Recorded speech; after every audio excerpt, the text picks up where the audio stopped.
Hello student, welcome to Math Bhaiya. आज हम देखेंगे प्रैक्टिस सेट 3.2 पार्ट 2। हमने इससे पहले देखा था 1 से 5 क्वेश्चन किए थे। आज हम क्वेश्चन नंबर 4 और बाकी रिमेनिंग क्वेश्चन करेंगे इस पार्ट 2 वीडियो में। तो चलो स्टार्ट करते हैं।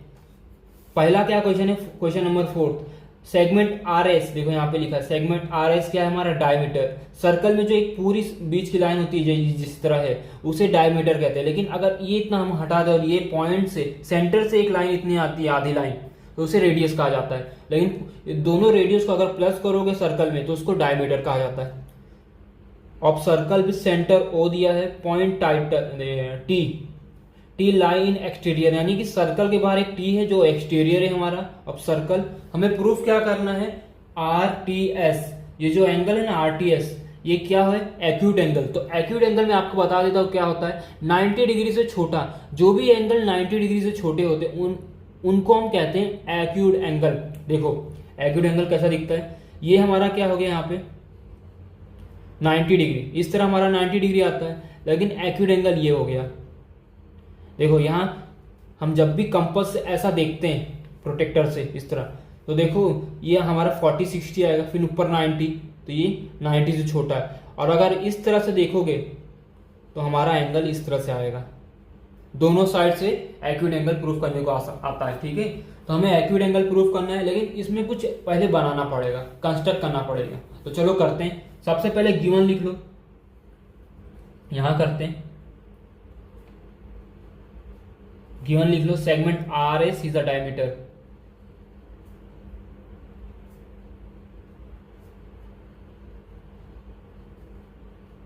ये लिखना है। उसके बाद हमें कंस्ट्रक्ट करना है। कंस्ट्रक्ट क्या करना है? R T S. अब देखो मैं ड्रॉ करता हूं।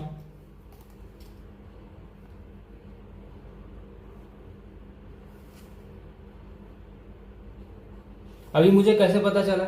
हमें प्रूफ क्या करने यहां बोला है R T S is acute angle, यानी कि ये वाला एंगल बोला है प्रूफ करने।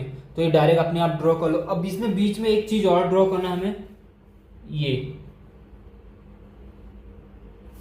इसको हम बोलेंगे R T intersect at point P ले लो। ठीक है,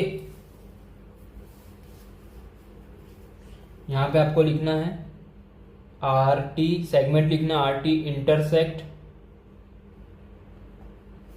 एट पॉइंट पी। ठीक है, उसके बाद ज्वाइन यहां पे लिख दो। हमने क्या क्या ज्वाइन किया है? ये किया है join P S T S R T, हमने ये तीनों को ज्वाइन किया है। प्रूफ क्या करना है हमें वो भी देख लो। देखो क्या करना है, R T S is acute angle, proof करना हमें। अब हमें पता चल गया गिवन क्या है, कंस्ट्रक्ट कर लिया हमने। प्रूफ क्या करना हमें पता चल गया। हमें बताना है कि एंगल आर टी एस को एक्यूट एंगल, तो एक्यूट एंगल क्या होता है? 90 डिग्री से छोटा। ठीक है, अब 90 डिग्री से छोटा है। अब इसमें हमें कैसे प्रूफ करेंगे? कुछ हिंट तो दिख नहीं रहा है। दिख रहा है आपको? नहीं दिख रहा है तो चलो मैं बताता हूं। बहुत इजी सम है। पहले लाइन ड्रॉ करता हूं यहाँ पे एक।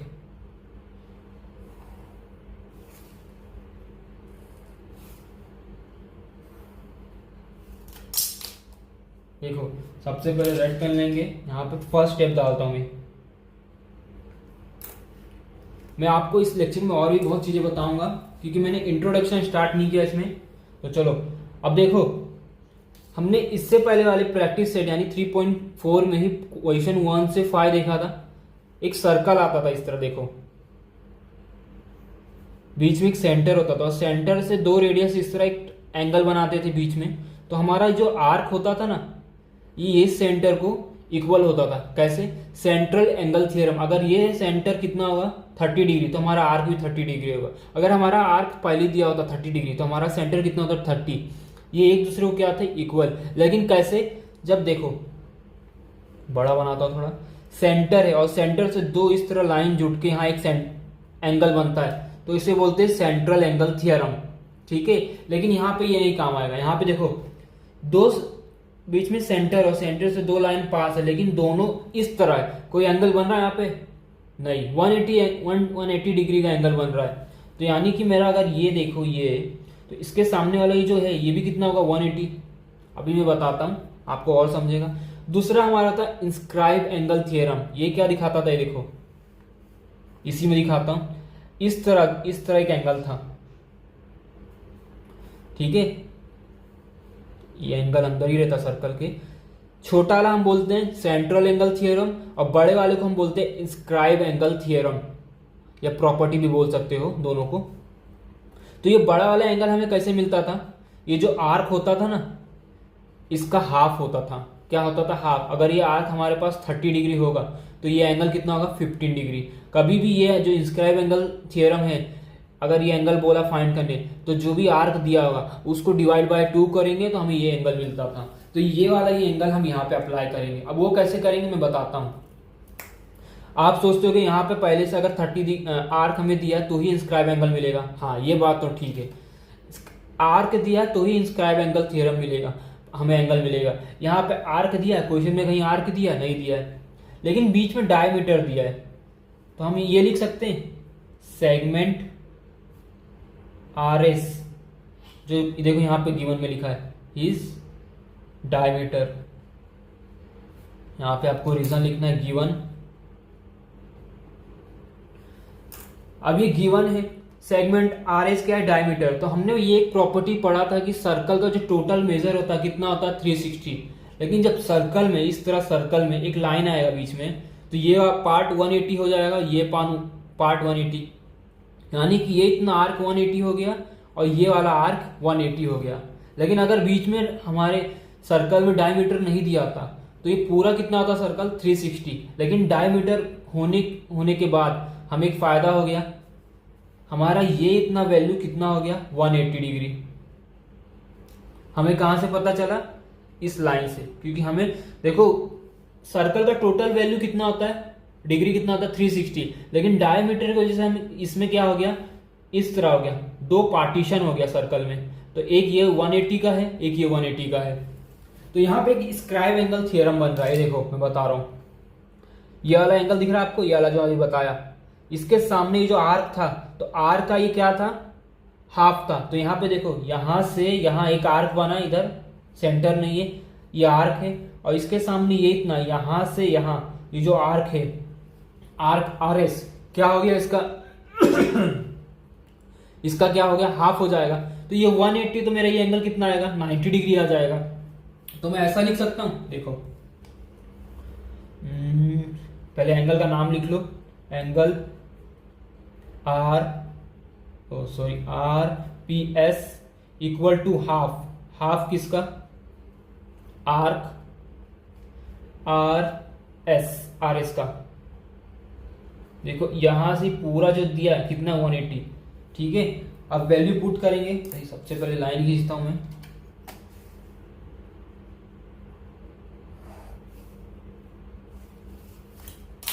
अब ये स्टेप यहां करते हैं हम। देखो एंगल आर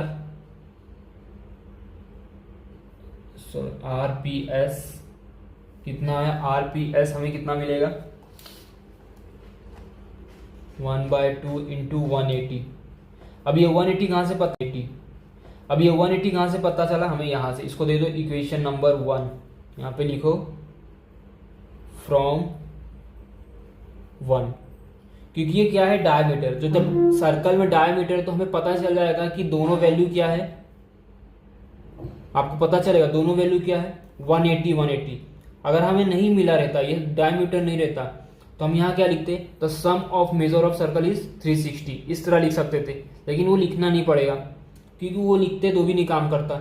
लेकिन हमें बीच में डायमीटर दिया, तो उसके मदद से हमने क्या किया, हमें पता चल गया कि अब जब भी डायमीटर बीच में आता है सर्कल के, तो आधा पार्ट वो 180 हो जाएगा और ये 180 जाएगा, दोनों को प्लस करेंगे तो 360।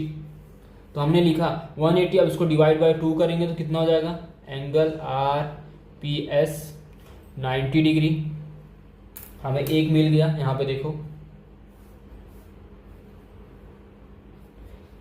ये एंगल मिल गया, और हमें ये एंगल प्रूफ करना है कि ये एक्यूट एंगल है कि नहीं। ठीक है, बहुत इजी है, बहुत सिंपल है ये क्वेश्चन। अब हम क्या अप्लाई करेंगे इसमें, देखो मैं बता रहा हूं, इसमें हमें अप्लाई करना है एक्सटीरियर एंगल। तो यहाँ पे मैं लिखता हूँ, पहले लाइन खींच लेता हूँ। ये हो गया हमारा स्टेप 2। देखो एक्सटीरियर एंगल, देखो यहाँ पे इस तरह लिख सकता हूँ, ये जो एंगल है, angle RPS he is an exterior angle of angle PTS। अब एक्सटीरियर एंगल क्या होता है वो भी समझ लो। देखो मैं यहाँ बताता हूँ आपको, इस तरह यहाँ डायग्राम बना देता हूँ, पहले लाइन ड्रॉ करता हूँ, इसको कवर करता हूँ इतना।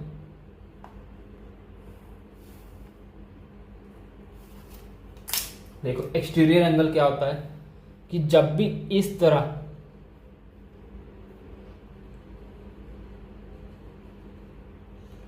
यहाँ पे एक 90 डिग्री समझ लेना, समझो यहाँ पे मैं लेता हूँ ABC। देखो यहाँ पे PTC, इसके सामने ये दो एंगल बन रहा है, ठीक है।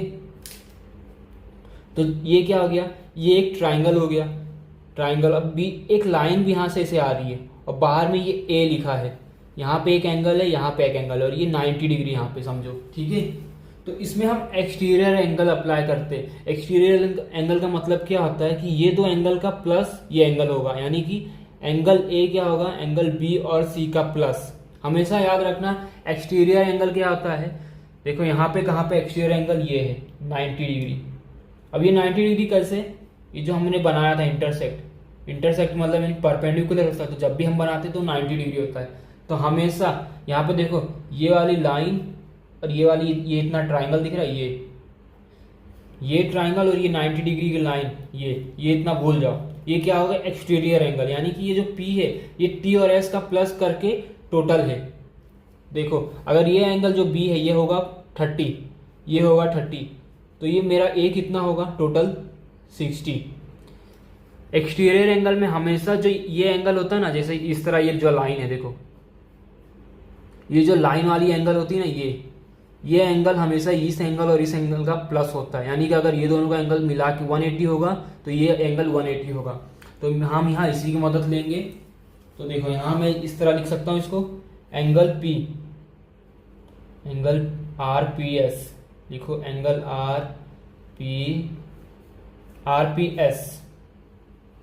RPS इक्वल टू, यहाँ पे लिखेंगे एंगल PTS, फिर लिखेंगे प्लस एंगल TSP।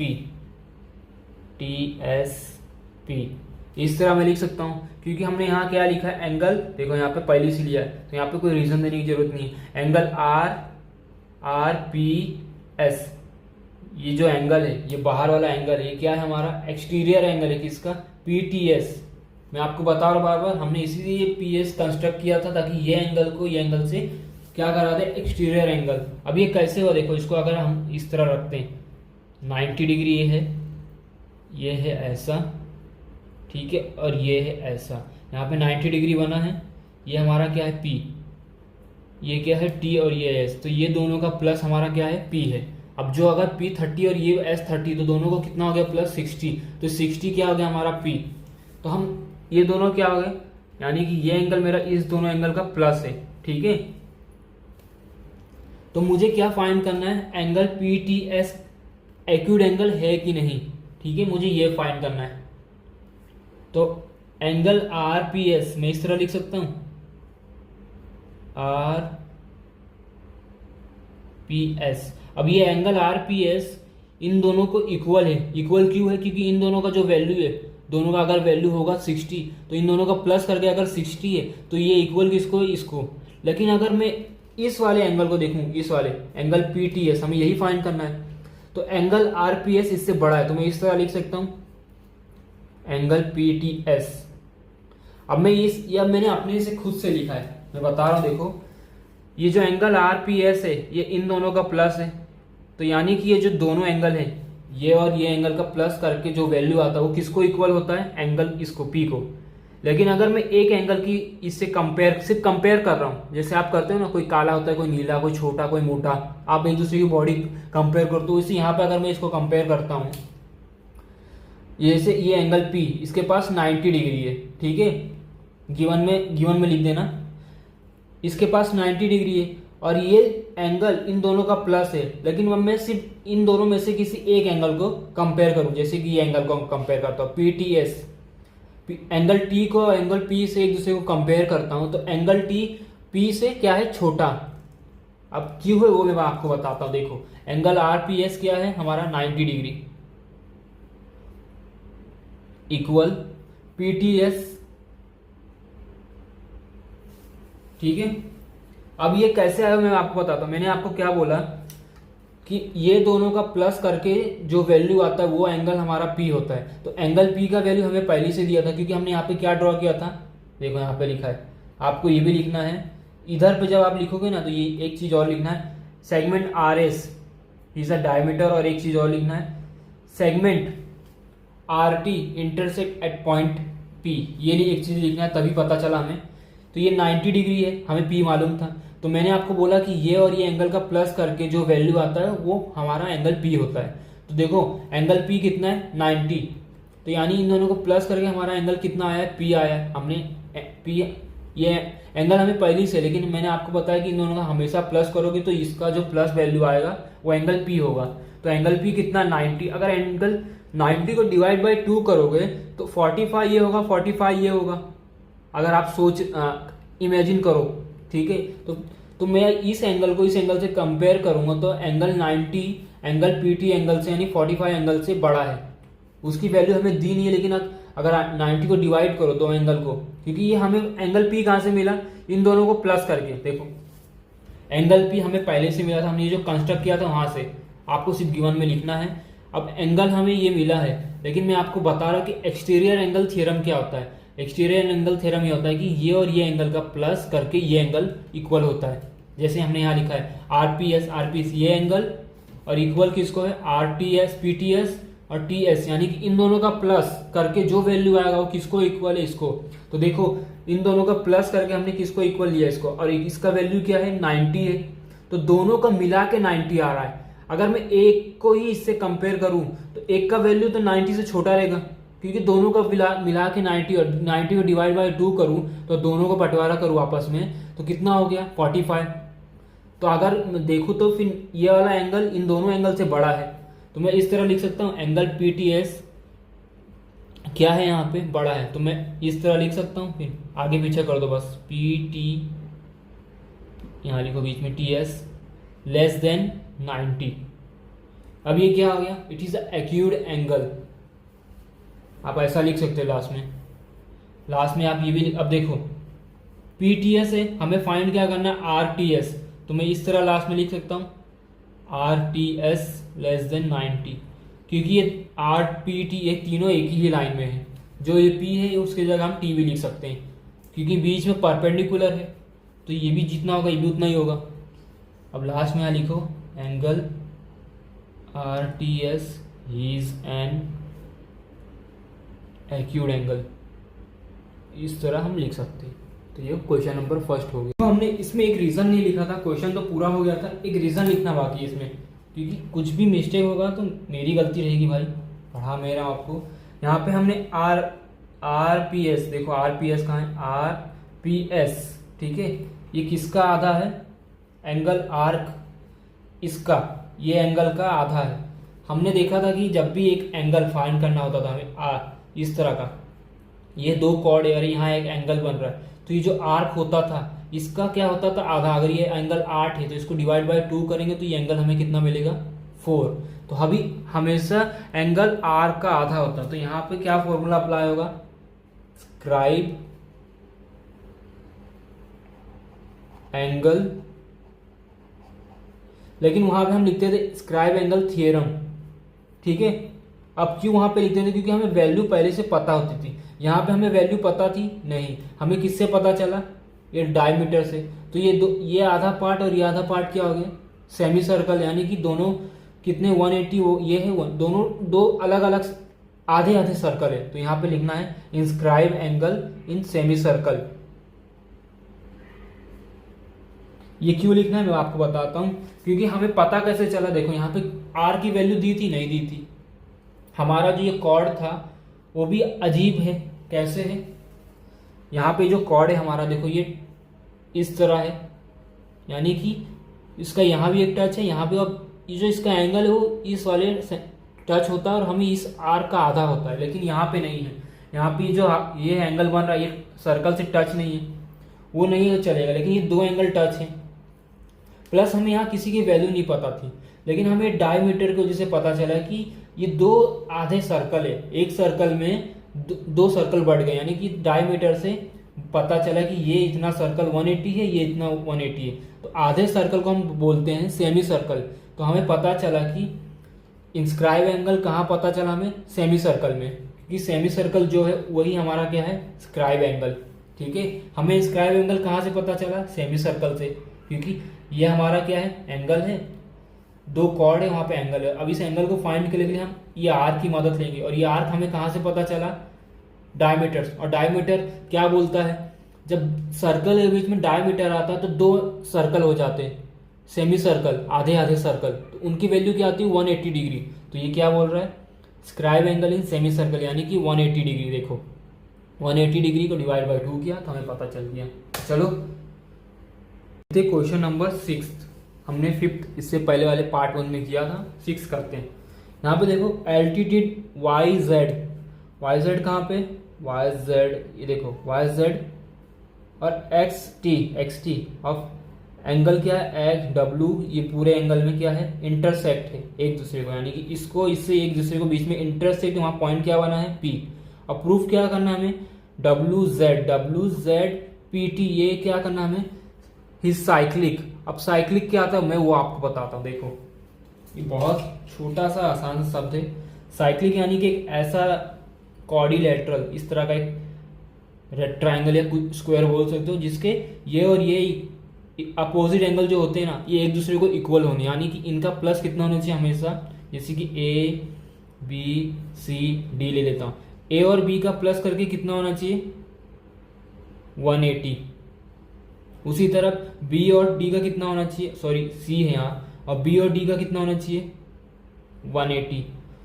तो कॉर्डिलेटरल का मतलब ये होता है कि देखो मैं बता रहा हूँ, कॉर्डिलेटरल का मतलब कि उसके अपोजिट एंगल, जो अपोजिट एंगल होते हैं उनको प्लस करके हमेशा क्या वैल्यू आनी चाहिए, 180, तो वो कॉर्डिलेटरल है। और साइक्लिक कॉर्डिलेटरल का मतलब क्या होता है, साइक्लिक कॉर्डिलेटरल दो तरह से पहचाना जाता है। अगर एक सर्कल है इस तरह, और सर्कल पे जो चारों कोने अगर टच है, जगह यहाँ पे इस तरह टच है, तो वो साइक्लिक कॉर्डिलेटरल है।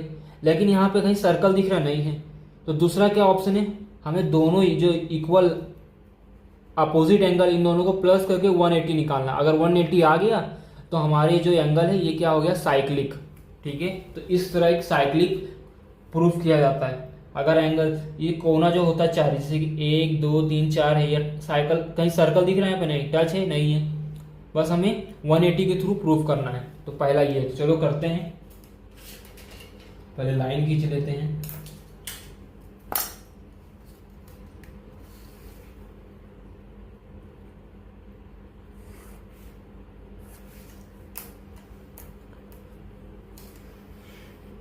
नंबर 1 देता हूं मैं इसको। देखो ये बहुत छोटा सा क्वेश्चन है, ज़्यादा नहीं है। सबसे पहले हम लिखेंगे एंगल का नाम, यानी रेक्टेंगल का नाम डब्ल्यू जेड पी टी, ये लिख लिया आपने। अब इसमें हमें क्या दिखाना है वो देख लो। ये एंगल इस एंगल को इक्वल है, पहले यहाँ गिवन जो है वो लिख लेना। देखो गिवन क्या है, ये जो एंगल है जेड, कैसे डब्ल्यू जेड पी क्या है 90। दूसरा क्या है डब्ल्यू टी पी, ये भी क्या है 90 कैसे है, देखो दोनों एंगल डायग्राम में 90 डिग्री बना के दिया है, तो 90 डिग्री होगा। तो यहाँ लिखो, यहाँ लिख लेना, यहाँ भी लिखना है W Z P equal to क्या है 90 प्लस डब्ल्यू टी पी, ये भी क्या है 90, यहाँ लिख देना गिवन। ठीक है, अब ये हो गया। अब हमें इक्वल अपोजिट एंगल को जो है इस एंगल को इस एंगल से क्या करना है, इक्वल बताना है। तो इसका डायग्राम भी बना लो रफ में एक, ये मैं यहाँ बनाता हूँ, पेन ले लेता हूँ, रुको कहाँ बनाऊँ, इधर ही बनाता हूँ।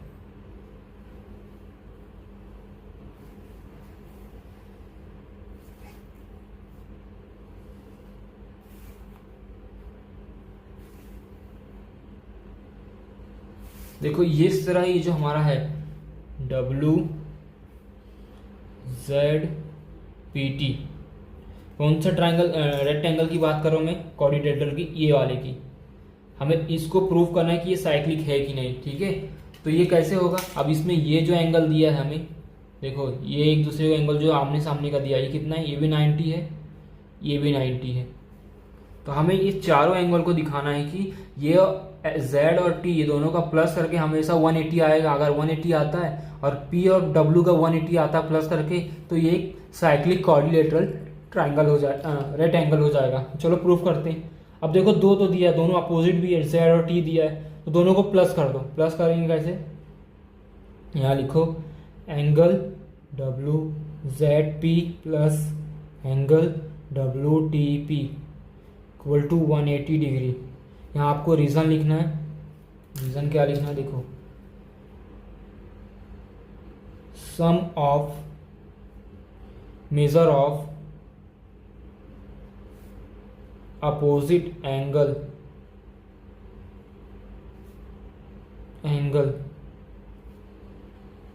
ऑफ क्वाड्रिलेटरल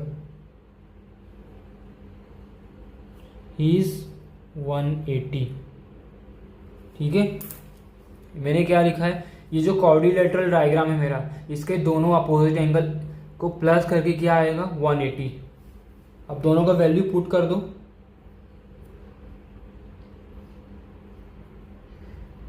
सॉरी, ये 180 मत लिखना है यहाँ पे, हमने ये इन दोनों की वैल्यू पता है, डायरेक्ट हमें लिखना है। आपको इस तरह लिखना है, तो इस तरह लिखो, कितना 90 प्लस 90 कितना हो गया 180 हो गया। तो हमारा ये पहला आ गया। देखो पहला हमने प्रूफ कर दिया यानी कि ये दो एंगल को हमने प्लस करके 180 लेके आया। अब इन एंगल को प्लस करके 180 लाना है, तो वो कैसे करेंगे, इसके लिए एक और फॉर्मूला है, चलो बताता हूँ। यहाँ पे आपको लिखो, चारों एंगल को एक साथ प्लस करेंगे। सबसे पहले एंगल W, मैं एंगल सिर्फ W लिख रहा हूँ, चलो मैं सब लिखते हैं, एंगल WTP इन एंगल TPZ एंगल PZW इन एंगल ZWT, क्या आएगा 360।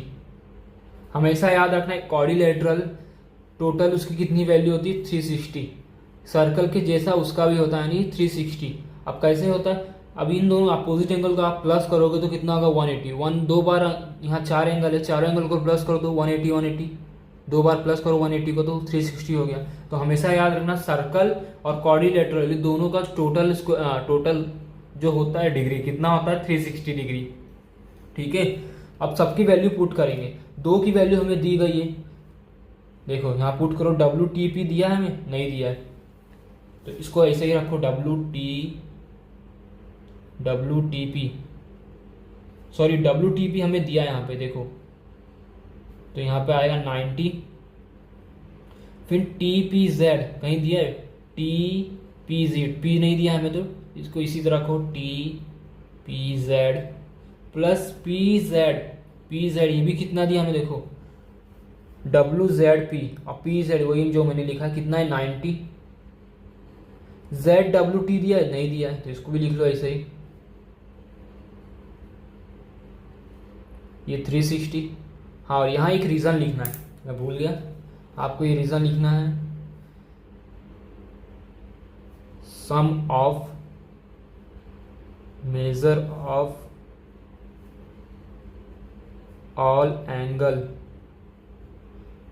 Of quadrilateral is 360।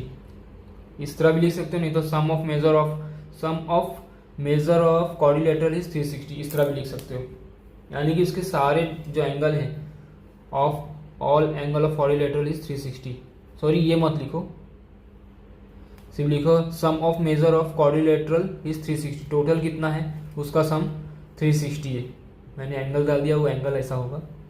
अब इसको, ये दोनों एंगल को प्लस करो और इससे माइनस करो, और यहाँ पे लिखो angle T P Z plus angle Z W T.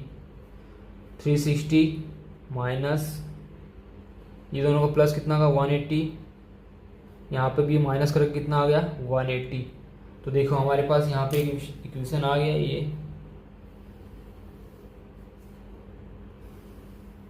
ये मिल गया हमें।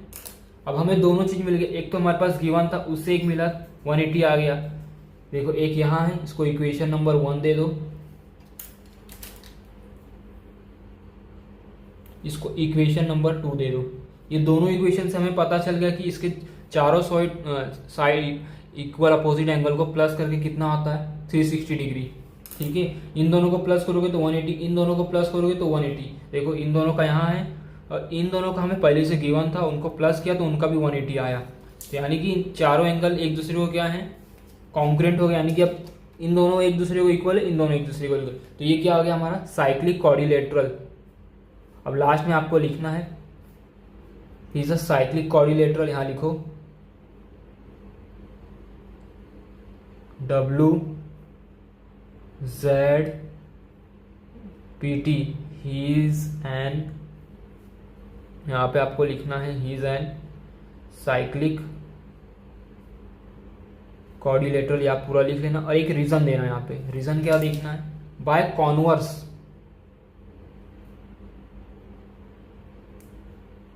Of cyclic quadrilateral. हमने इससे पहले देखा था कि हमें पहले से ये इससे पहले वाले क्वेश्चन है, यानी कि कुछ 5 या 6 5 और 3 क्वेश्चन में हमें पहले से ये साइक्लिक क्वाड्रिलेटरल बोला था। बस हमें वैल्यू फाइंड करना था कि ये है, एक दूसरे का वैल्यू फाइंड करना था। तो जब भी हमें पहले से साइक्लिक क्वाड्रिलेटरल बोला रहता है, वैल्यू फाइंड करना रहता है, तो वहां हम लिखते हैं सिर्फ लिखते हैं साइक्लिक क्वाड्रिलेटरल थियरम, ऐसा लिखते थे। लेकिन हमें प्रूफ करना पड़ा तो हम उल्टा कर दिए, हमने जीरो से हीरो लगाए और वहां पे हीरो से जीरो जाते थे। तो यहाँ पे क्या होगा by converse of cyclic quadrilateral, यानी कि हमने इसको प्रूफ किया तो इसलिए कॉन्वर्स लिख रहे। लेकिन हमें जब भी प्रूफ नहीं करना रहता है, किसी का वैल्यू फाइंड करना रहता है, उस पहले से साइक्लिक बोला है तो वहां पे लिखा जाता है साइक्लिक क्वाड्रिलेटरल थियरम या प्रॉपर्टी, इस तरह लिखा जाता है। तो ये हो गया हमारा। और ये जो प्रॉपर लिखा है मैंने ये रीजन आपको यहाँ भी लिखना है। कहाँ गया, नहीं बस इधर ही लिखना है। चलो अब लाइन खींचते हैं, दूसरा वाला करते हैं।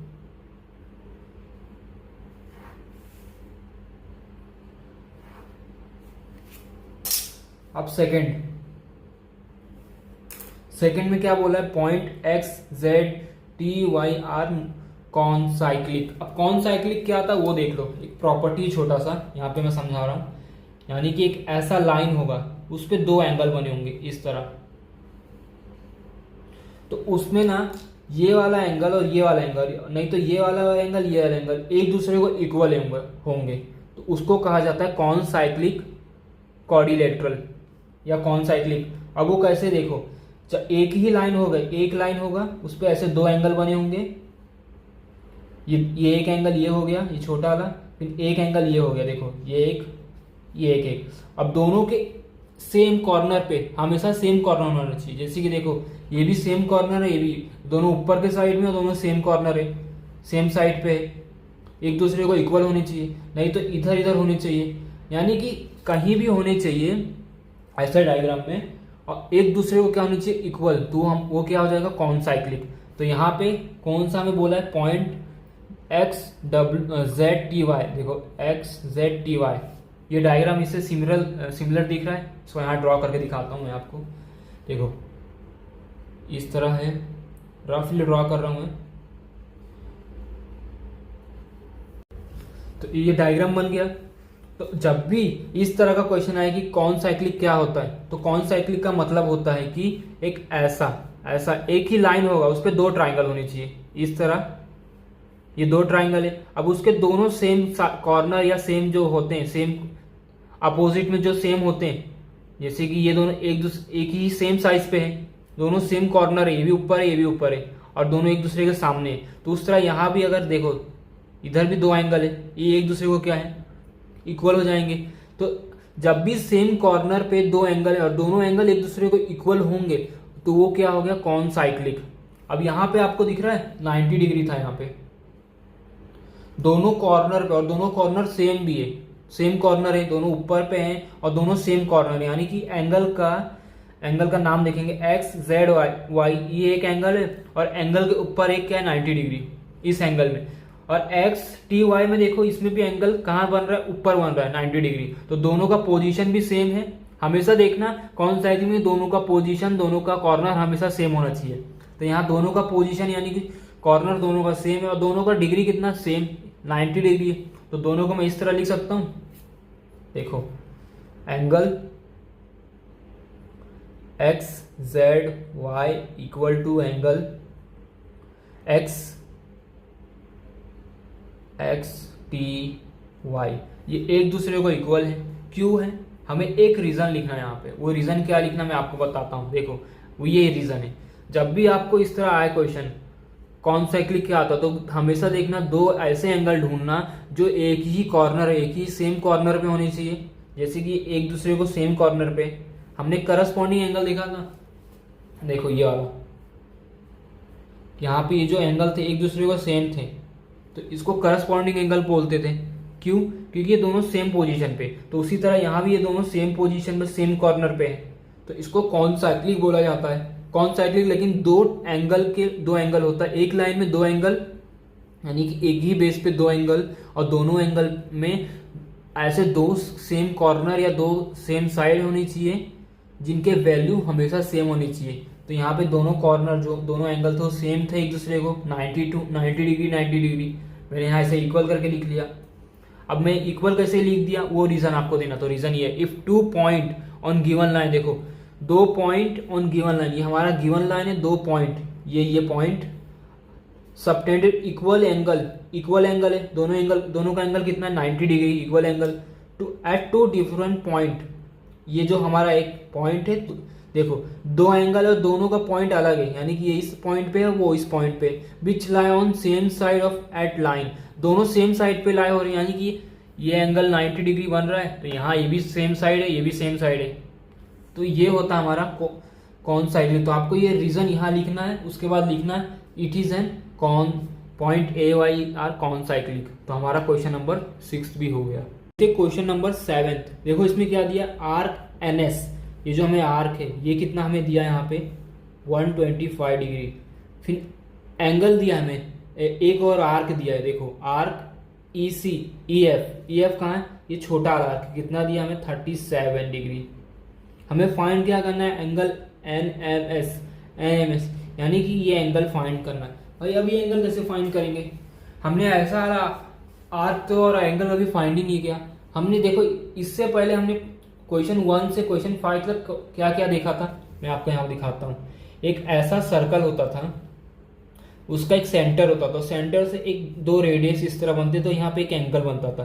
तो ये जो आर्क था ये एक इस एंगल को क्या था इक्वल, अगर ये एंगल 30 है तो ये भी आर्क कितना होगा 30, अगर ये आर्क की वैल्यू 30 है तो इस एंगल को हम 30 दिखा सकते थे। इस प्रॉपर्टी का नाम क्या था, सेंट्रल एंगल प्रॉपर्टी, ठीक है। और एक प्रॉपर्टी क्या थी, ये वाली, उसमें भी इस तरह एक एंगल बनता था।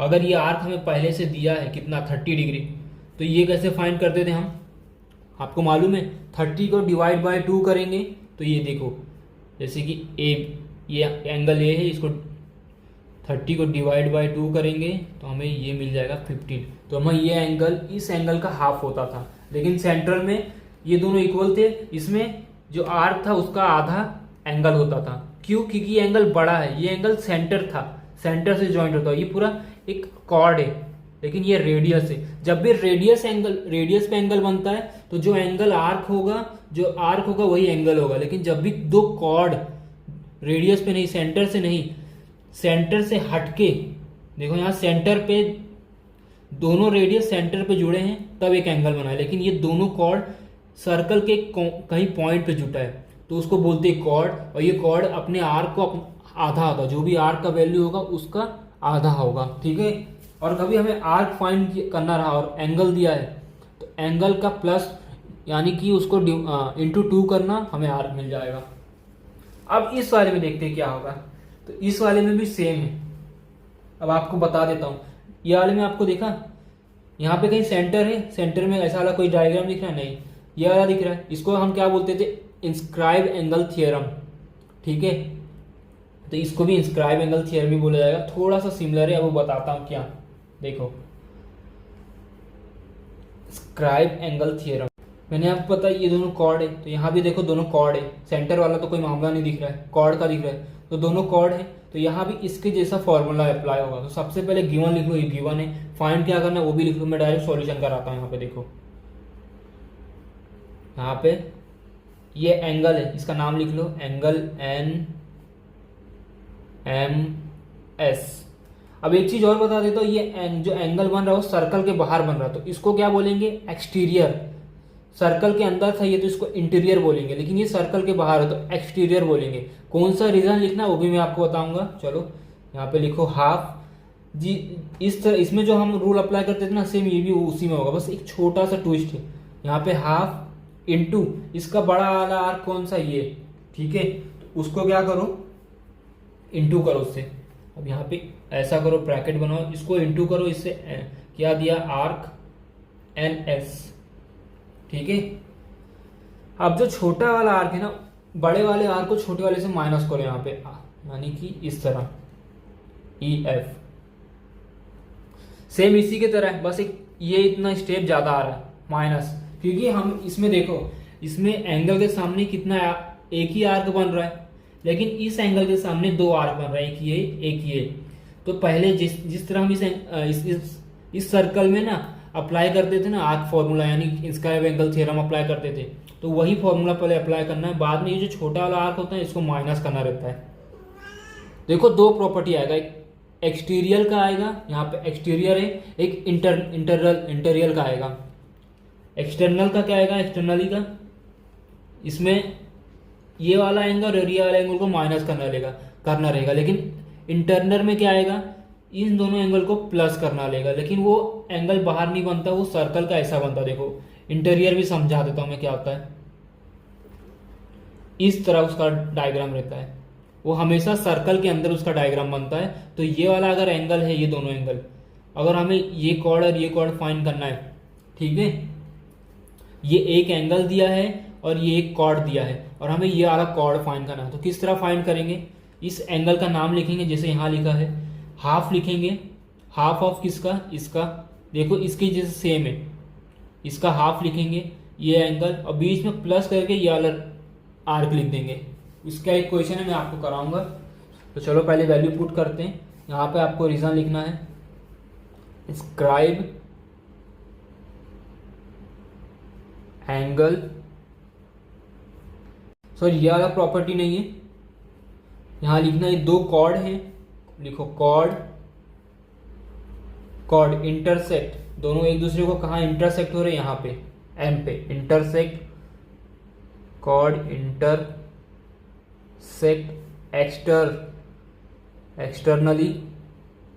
देखो ये सर्कल के बाहर है तो क्या हो गया? एक्सटर हो गया, एक्सटर्नली इन सर्कल, ये हमारा रीजन रहेगा, ठीक है। ये आपको लिखना रहेगा, chord intersect externally in circle, यानी कि सर्कल में जो कॉर्ड है वो इंटरसेक्ट कहाँ, ये जो कॉर्ड है आपस में मिल कहाँ रहे? सर्कल के बाहर, एक्सटर्नली। तो यहाँ पे वैल्यू पुट कर दो। एंगल हमें फाइंड करना है हाफ, ये आर्क कितना दिया हमें? 125 NS, और ये कितना दिया है हमें? EF कितना दिया? 37। दोनों को माइनस करेंगे यहाँ पे, इसको 1 गया, कितना गया? 15 में से 7 गया, कितना बचा? 8, 5 और 2 गया, 8 बचा। ये कितना? 3, और इसको उसने 1 दिया था तो इसके पास कितना बचेगा? 1। इसको पास 1 गया तो 11 आ गया, 11 में से 3 गया तो कितना बचा हमारे पास? 1 और 2 8, 88 आ गया। अब 88 को डिवाइड बाय 2 कर देंगे तो कितना? 44 डिग्री आ गया। NMS देखो तो हमें एंगल एम एस मिल गया। ये बहुत इजी क्वेश्चन है और ये पेपर में हमेशा आता है, हमेशा याद रखना। इस एंगल को कहा जाता है कॉर्ड इंटरसेक्ट। ये दो कॉर्ड है, आपस में कहाँ मिल रहे हैं, यहाँ जुट। जब भी दो ऐसी लाइन कहीं टच होते हैं, ये जो टच हो रहे हैं एंगल बन रहा है, इसको बोला जाता है इंटरसेक्ट। एक्सटर्नली, एक्सटर्नली क्यों? क्योंकि सर्कल के बाहर बन रहा है, तो externally in circle, at circle, ठीक है, कुछ भी लिख सकते हो आप। तो ये हमारा हो गया। अगर ऐसा आता है, जब भी एक एंगल के सामने दो आर्क है और दोनों आर्क को अगर हमें एंगल फाइंड करना, दोनों आर्क की वैल्यू दी है, तो यही वाला फॉर्मूला अप्लाई होगा। आपको इंस्क्राइब एंगल का आधा फॉर्मूला अप्लाई करना है, बस फिर माइनस करके, हम स्क्राइब एंगल यहाँ करते थे। देखो अगर मैं ए बी सी, तो मुझे ये एंगल फाइंड करना है, तो ए बी सी एंगल है मेरा और इसका हाफ होता था, तो ये 30 का डिवाइड बाय 2 करेंगे तो हमें ये एंगल मिलेगा। तो सेम यहाँ भी वही है, देखो ये एंगल फाइंड करना है, हाफ आर्क एन एस, ये जो आर्क है उसका डिवाइड बाय एन एस, उसको डिवाइड करना है उससे, बस फिर माइनस करके हमें ये लिख देना है, ये वाला आर्क।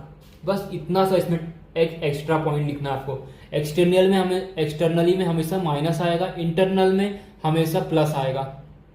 अब लास्ट क्वेश्चन है वो देखते हैं। देखो chord A C chord D E intersect, यानी कि कॉर्ड ए सी और chord D C intersect at point B.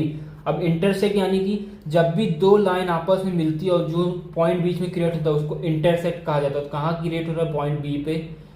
Angle A B यानी कि एंगल ए बी ई हमें दिया है। अब देखो एंगल ए बी ई, इधर से हमें कितना दिया? 108। आर्क हमें दिया, आर्क ई कितना दिया है?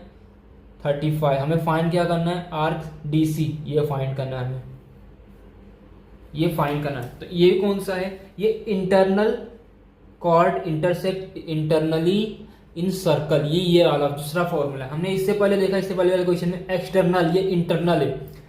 एक्सटर्नल का मतलब होता है जब भी दो लाइन होती है जो एक दूसरे को इंटरसेक्ट करती है, वो इस तरह होती है। पॉइंट जहाँ बनता है उनका जो एंगल बनता है वो सर्कल के बाहर बनता है। लेकिन इंटरनल में क्या होता है? हमेशा लाइन और जो इंटरसेक्ट बनता है वो बीच में बनता है। तो यहाँ 4 एंगल बने, तो ये सर्कल के अंदर है, तो इसको बोलते हैं इंटरनल। ठीक है, ये बहुत ईजी प्रॉपर्टी दोनों, और दोनों पेपर में आता है। तो चलो इसको सबसे पहले अप्लाई कैसे करते हैं। अब ये एंगल के सामने ये इतना आर्क दिख रहा है, तो हम जैसे scribe angle arc theorem apply करते थे, इसके साथ भी वही अप्लाई करो। गिवन और सॉल्यूशन फाइंड आपको लिख लेना, मैं सॉल्यूशन करा देता हूँ। देखो यहाँ लिखो angle A B E, angle A B E half. हम स्क्राइब एंगल में कैसे लिखते थे? ये एंगल का अगर हमें फाइंड करना है तो इस एंगल का क्या होता था? हाफ, यानी कि इसको डिवाइड बाय 2 करेंगे तो ये एंगल पता चलता था। सेम उसी तरह करो, हाफ आर्क ई। अब ये इंटरनल है तो इसमें प्लस आएगा, प्लस उसके सामने जो ये एंगल के सामने एंगल है ना, ये एंगल बी, जैसे एंगल ए बी तो एंगल डी बी, जो इसके सामने एंगल है और जो इसके सामने आर्क है, तो वो वाला हम ले लेंगे। यहाँ पे जो देखो, जो इसके ये आर्क के सामने कौन सा आर्क, इसके अपोजिट आर्क कौन सा? D C. अगर ये एंगल रहता और ये आर्क हमें फाइंड करना रहता और ये आर्क दिया है, तो इसके सामने कौन सा आर्क है? ये। तो प्लस करके कौन सा आर्क लेना है? उसके अपोजिट वाला, जैसे कि ये डी सी। यहाँ पे आपको आर्क लिखना है, आर्क डी सी, और इसको ब्रैकेट लेना है। ब्रैकेट इसलिए कि बाहर 2 दिया है। अब ए बी हमें दिया है, कितना दिया है? 108 1/2 इंटू आर्क ई भी दिया 95 प्लस डी सी, ये 2 उधर में जाएगा तो 2 कितना हो गया? 2 8 16 और ये 2 हो गया। और ये उधर आएगा तो रुको, डायरेक्ट स्टेप नहीं गायब करता हूँ और आपको समझेगा नहीं। आर्क डी सी, अब आर्क डी सी ऐसे ही रखो, 216 95 उधर जाएगा तो माइनस होगा, माइनस कर लो इसको, 21, ये 1 बचा, इसको 1 देगा तो कितना? 11 हो गया। 11 में से 9 तो 2 बचा, ये हो गया। अब जिसको नहीं आता हो देखो, 21 में से 9 कट बचेगा तो कितना बचेगा? मालूम है आपको? 12। 11 बचा, 11 ही 12, तो इतना आ गया हमारा आर्क 121। Arc BC। ठीक है, अब इसमें छोटा सा चीज और बता देता हूं। सर्कल में जब भी इस तरह का एक इंटरसेक्ट बनता है सर्कल के अंदर, तो ये जो एंगल है ना, ये इस एंगल को इक्वल है। अगर ये एंगल गधा है तो ये भी एंगल गधा होगा। जैसे कि ये एंगल 108 है तो ये एंगल भी 108 होगा। बस आपको क्या थ्योरम अप्लाई यहाँ लिखना क्या रहेगा, यहाँ पे देखो, यहाँ पे एक चीज़ और लिखना भूल गया मैं, रीजन। यहाँ पे आपको लिखना है कॉर्ड इंटरसेक्ट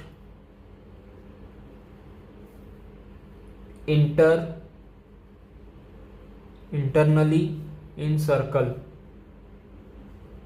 यानी कि जो ये दोनों कॉर्ड है, ये दोनों लाइन है, ये कहाँ इंटरसेक्ट हो रही है, सर्कल के अंदर, ये बताता है। तो आपको अगर कभी भी फाइंड करना है, जैसे कि ये एंगल है दिया, ये एंगल फाइंड करना है, तो आप बस ये फॉर्मूला अप्लाई करोगे, ये फॉर्मूला अप्लाई करोगे और ये रीजन लिखना रहेगा।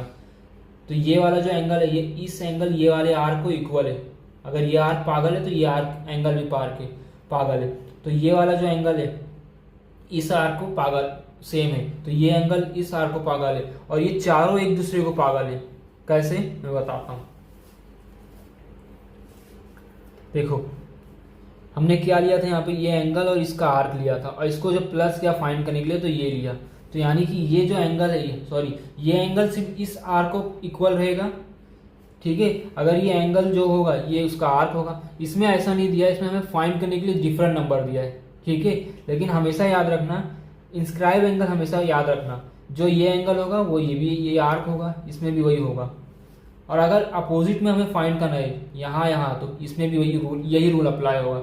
चारों एंगल में यही रूल अप्लाई होगा। तो ये हो गया इंटरनल, वो हो गया था एक्सटर्नल। तो आज के लिए इतना बस।